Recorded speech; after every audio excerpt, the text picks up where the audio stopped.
Right by Charles Bukowski, chapter 45, part 2.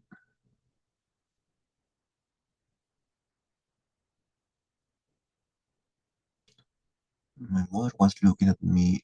Henry, I'm so proud of you. Then my mother's head turned. Oh, there goes. Abby and his parents. They're such nice people.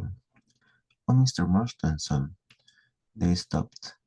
My mother ran over and threw her arms about Mr. Mortenson. It was Mr. Mortenson who had decided not to show up after many hours of conversation upon the telephone with my mother. It had been decided that it was a confused individual and that my mother had suffered enough that way. My father shook hands with Mr. Mortenson and I walked over to Amy. Okay, soccer. What's the idea of giving me the finger? What? The finger? I don't know what you're talking about. The finger? Henry really don't know what you're talking about. All right, Abraham, it's time to go, said his mother. The Mortensen family walked together. We stood watching them. Then we started walking to our old cart. We walked west to the corner and turned south. Now that Mortensen boy really knows how to appreciate himself. And Simon, father, how are you even going to make it? I've never even seen you look up a school book, let alone inside of one. Some books are dull, I said. Oh, they're dull, are they? So, so you don't want to study? What can you do? What good are you? What can you do? It has cost me thousands of dollars to raise you, feed you, clothe you. Suppose I left you here on the street, then what could you do? Catch you butterflies. My mother began to cry. Father pulled her away and down the block to where the 10-year-old car was parked. As I stood there, the other families roared, passing their new cars, and going somewhere. Then Jimmy Hatcher and his mother walked by. She stopped. Hey, hey, wait a minute.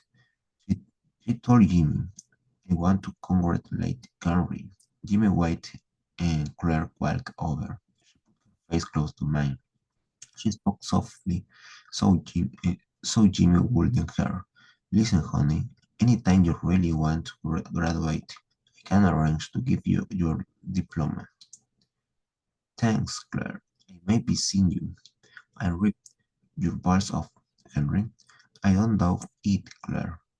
She went back to Jimmy and walked away down the street. A very old car rolled up, stopped. The engine died. See my mother weeping. Big tears were running down her cheeks. Henry, get in. Please get in. Your father is right, but I love you. Forget it. Abby got a place to go. No, Henry, get in. She walked, get in or I'll die. I walked over, opened. The rear door climbed into the rear seat. The engine started, and we were off again. There I sat, Henry Chinaski, class of summer 39, driving into the bright future. I began driving. At the first red light, the car stalled. As the signal turned green, my father was still trying to start the engine. Somebody behind us honked. My father got the car started and we were in motion again. My mother had stopped crying. We drove along like that, each of us silent.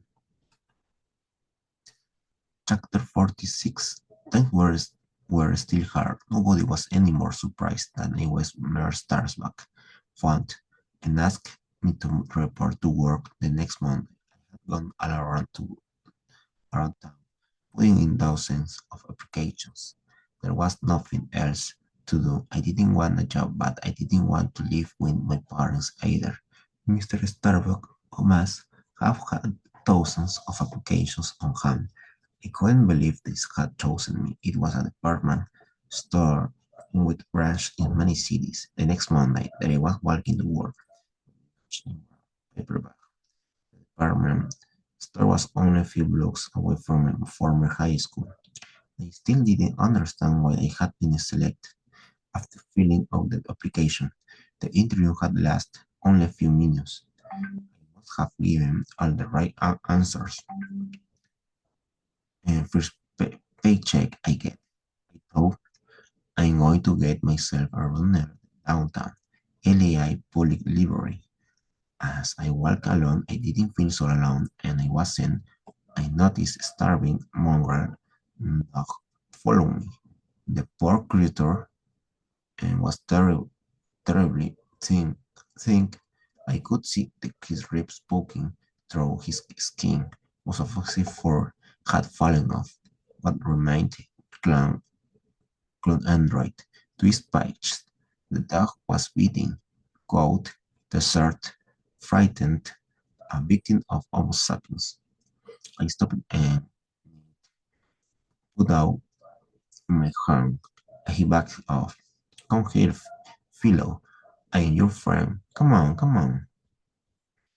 He came closer. He had such sad eyes. What have they done to you, boy? He came still closer, creeping along the sidewalk, trembling, wagging his tail quite rapidly. Then he leapt at me. What large was left of him, his legs pushed me backwards, and I was flat on the sidewalk, and he was licking my face, mouth, ears, forehead, everywhere. I pushed him off, got up, and wiped my face. Easy now. You need something to eat food.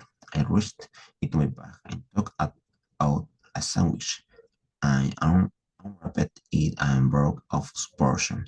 Some for some for you and some for me, old boy. His part on the sandwich on the sidewalk. He came up, sniffed at it, then walked off, slinking, staring back at me. His shoulder has walked down the street away from me. Hey, wait, buddy. That was peanut butter. Come here, have some bologna. Hey, boy, come here. Come back. The dog approached again. Cautiously, I found the ball in the sandwich, ripped off a chunk, whipped the cheap watery monster off, then placed it on the sidewalk. The dog walked up to the bit of sandwich, put his nose to it, sniffed, then turned and walked off. This time he didn't look back. He exhaled down the street. No wonder I had been depressed all my life. I wasn't getting proper nourishment. I walked on toward the department store. It was the same street I had walked along to go to the high school. I arrived. I found the employees entrance, pushed the door open, and walked in. I went from bright sunlight into the semi-darkness. As my eyes adjusted, I could make out a man standing several feet away in front of me. Half of his left ear had been sliced off at some point in the past. He was a tall, very thin man with neatly pointed, where pulpy centered in the otherwise colored eyes. A very tall thin man, yet right above his belt, sticking out colorless eyes, and a very tall, sticking out over his belt, suddenly was a sudden hideous and strange pot belly, and his fat had settled there while and the remainder of him had wasted away. I'm Superintendent Ferris, he said. I presume that you're Mr. Chinaski? Yes, sir. You're 5 minutes late. It was delayed, but well, I stopped to try to feed a starving dog. I grinned. That's one of the Lucius excuses. I've ever heard, and I've been here 35 years. Couldn't you come up with a better one than that? I'm just starting, Mr. Ferris, and you're almost finished now. He pointed. The time clock is over there, and the car rack is over there. Find your car and push in. I found my car, Harry Chinaski employed.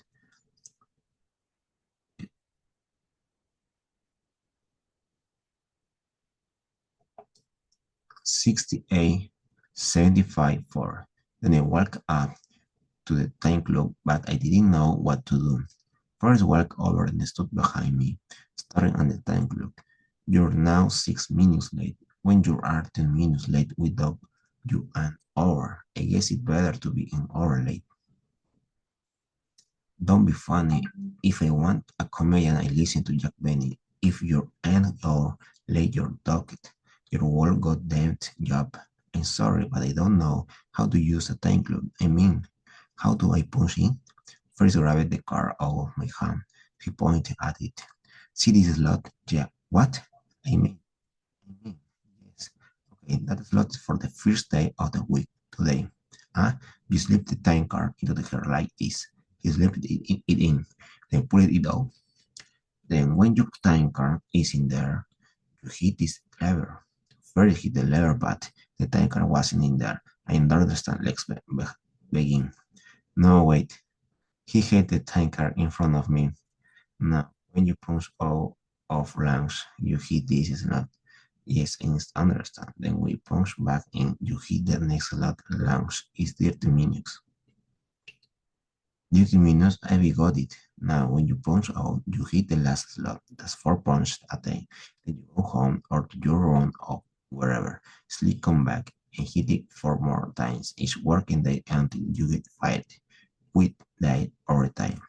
I got it.